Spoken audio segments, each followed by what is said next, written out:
Hello everybody, this is Gold League Gamer 1 and Captain Turbo, and welcome back to Let's Play Sonic 3 and Knuckles. This video we're going to go through Carnival Night Zone. Many people's bane of existence when it came to this game. Yeah, it definitely was mine when I first played through this game. I don't know why, I never had an issue with that thing in particular that we know is going to come up soon. Oh yeah, that thing which we will not be spoiling right now. Oh no, we don't want anyone to miss on the hell. But obviously Carnival Night Zone, very much similar to Casino Night Zone from Sonic 2. Oh yeah, except it doesn't have the casino elements like the pinball and slot machines and everything. It has the flashy lights and all that jazz and stuff, and it screams Casino Night Zone to me. Yeah, well, at least it's better than a Carnival Day Zone because like it's very futuristic and lots of lights up around the area. Yeah, it's a very wonderful segment. Having tails on this thing is not a good idea. Yeah, no kidding. This is probably why it's usually best to just play Sonic 3 and Knuckles as Sonic alone. Tails is more of a person that gets in the way than anything else. Well, yeah, but if you play as Sonic solo, then he stands no chance at being robotic in Marble Garden Zone. Oh, Tails still arrives to help you. Oh. Yeah, don't worry about that goal. It is part of the in-game program. Even if you're playing Sonic solo, Tails will still show up for that. Okay. Yeah, well, Tails wasn't around to help Sonic in Death Egg Zone of Sonic 2. No, but if you remember, well, even if you play as Sonic alone in Sonic 2, he still shows up with the tornado for Sky Chase on. Oh, yeah. Yeah, he disappears. Yeah, because someone's got to fly the plane. Yep. Yeah, the same one that Sinister Coon didn't even get off of. I didn't even get off the plane. Yeah. Oh, yeah. Well, that was one to make the tropes. Yep. To be honest, I completely missed that when he said it because I was so concentrating so much on the thing itself. So. Yeah, I'm turning on your almost no death run. I know, I am so disappointed.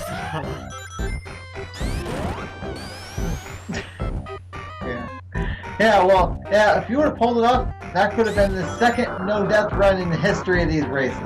I was actually playing this game a few weeks ago. I actually managed to no-death run it. Oh, good job. Well, hopefully when we race it, you'll be able to do the same. Yep. I just need to remember to not lose my patience and take my time. Yep. Oh, here's the cousins to the death machine. Here we are, the actual ones themselves. The barrels. Yeah, well, these ones are fine. Oh yeah, these ones aren't too bad. It's the ones that are coming up later. Yep. But to be honest, like I said, when it came to the... Well, I'll get to it later when we actually get to it. The springs. Another pain. Careful. Oh, that was close. Those have to come out with crushing. Unfortunately, Carnival Night has a lot of things that like to send you backwards, let's put it this way. Oh yeah, they do. Whether it be springs, or enemies, or whatever it is. Just a lot of things that don't want you to progress in this level. And this was an actual boss that gave me quite a bit of trouble as a child because I didn't actually fully understand it. Because this one you can't actually damage yourself, you've just got to hit it and let its own instrument cause it damage. But be careful because it can actually kill you by crushing. I think it only takes 4 hits if I'm not mistaken.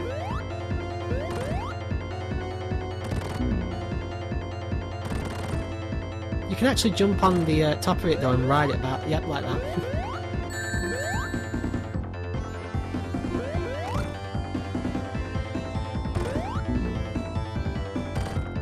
Running out of room to walk here. Oh yeah, because it's a bottomless pit until you defeat it. Yep.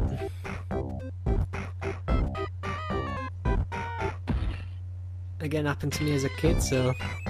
Yeah, you didn't realize that there was a bottomless pit. No. Well, I realised there was a bottomless pit, but I had so much trouble as that. I mean, when I was about 5 or 6, that obviously that boss gave me issues, so... Yeah, best thing not to do is spin dash there. Spin dash. Oh, you mean like the speed boost? Yeah, because the spin dash will wear off before you reach the speed boost. I don't know if we brought this up, but one thing I actually really liked about this game, level Sonic 1 and 2, was the fact that the level transitions from Act 1 to Act 2 are really seamless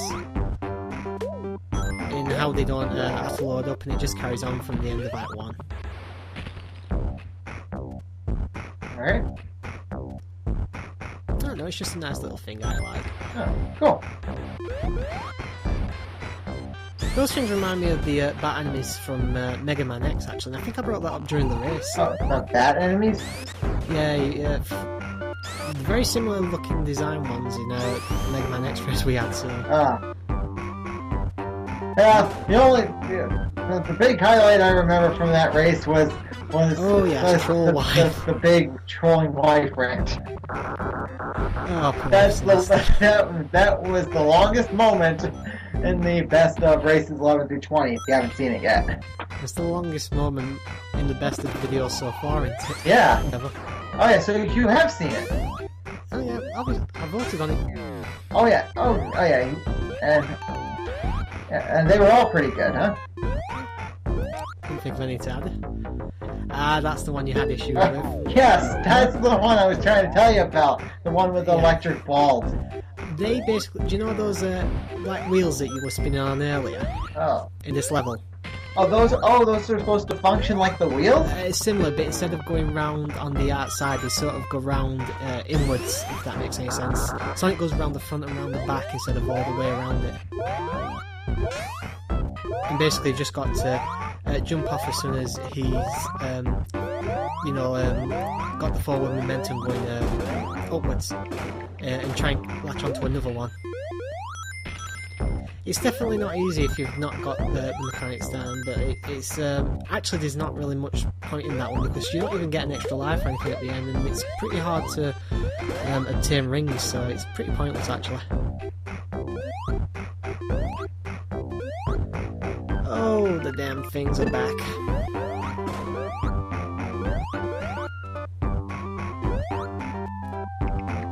I always thought those flags actually were directing you in which way you're supposed to go. You know, the yellow flags. Yep. Alright. Which is odd because they're going in the wrong direction, so I'd usually go in the wrong direction. Ah, here it is, the big one. Ah, yes. The one everyone had so many issues with, and to be perfectly honest, I don't understand why.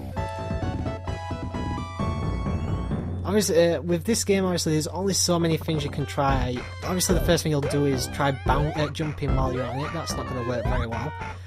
The second thing I tried was spin dashing, which didn't work, which is when I tried the up and down technique. I don't know why everyone else has had so many issues with that. How long did it take you to figure it out? Oh, the barrel thing? Yeah. Oh, a long time. I say, it's usually the bane of everyone's existence when it comes to this game. No kidding.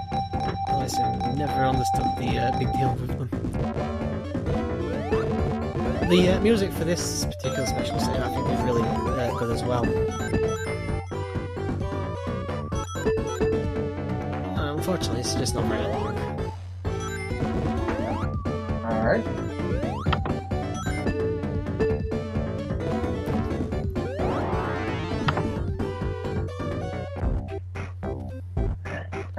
I guess I never understood there's an invisible wall here.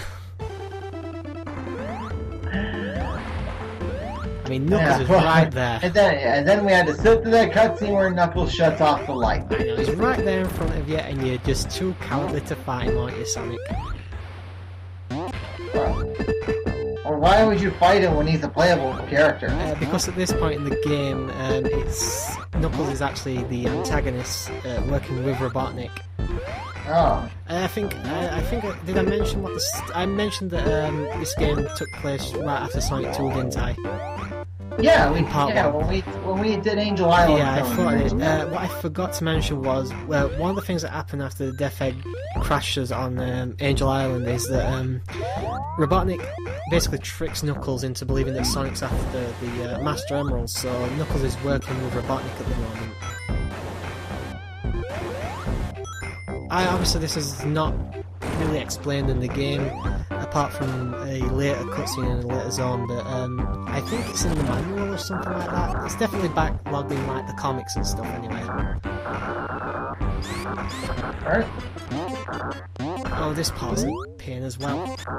Yeah, it is. Always having to hit those springs and you've really got to slow yourselves down there. Be careful because it's very easy to get crushed. I must admit, I don't particularly like this zone when all the lights are right. It just looks really murky or something like that. Oh, yeah.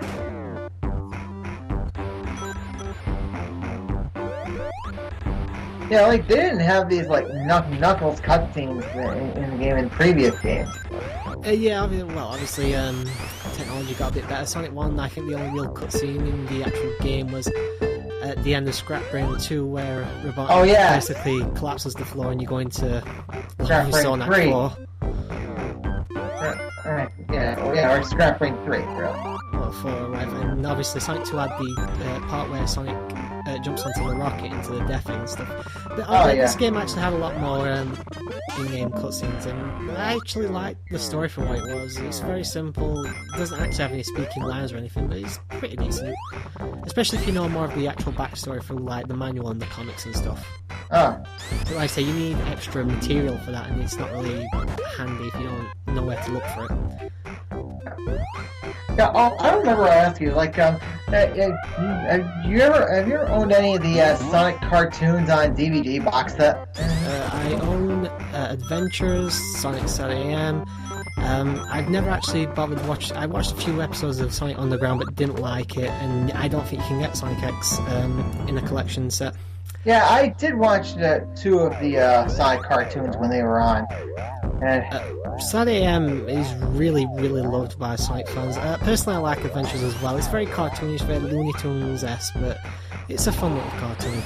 Yeah. It's just very crazy, very slapstick comedy and all that. I mean, it's fun for a laugh. I believe a little bit higher up is actually one of these special rings again. If you jump into the wall.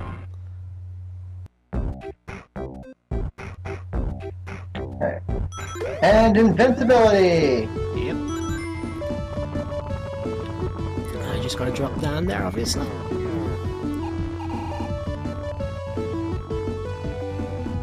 Obviously, I think one of the best things about the earlier Sonic games is they didn't have as many bottomless pits as a lot of the newer Sonic games do. There are some, but not as many. And this part, as I said, there's just so many obstacles in this level that want to send you backwards.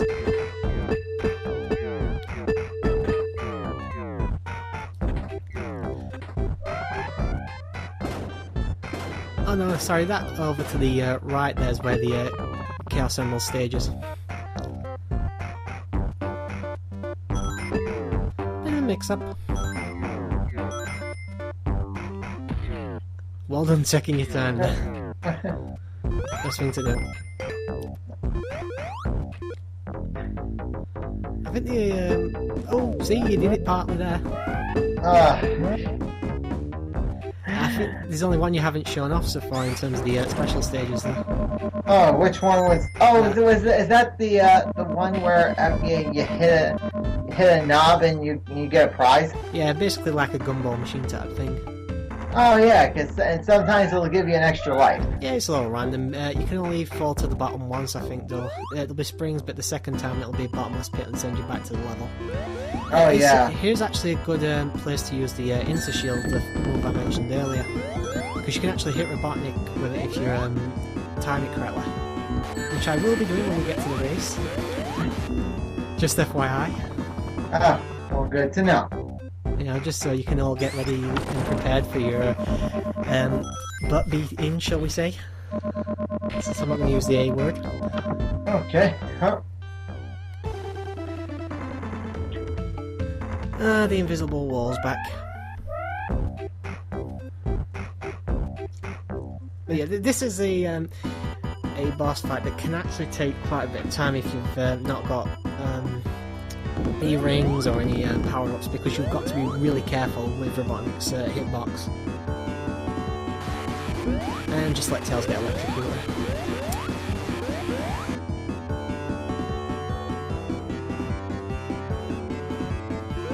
Careful with that. You are very lucky you did not get hit by the hit detection then.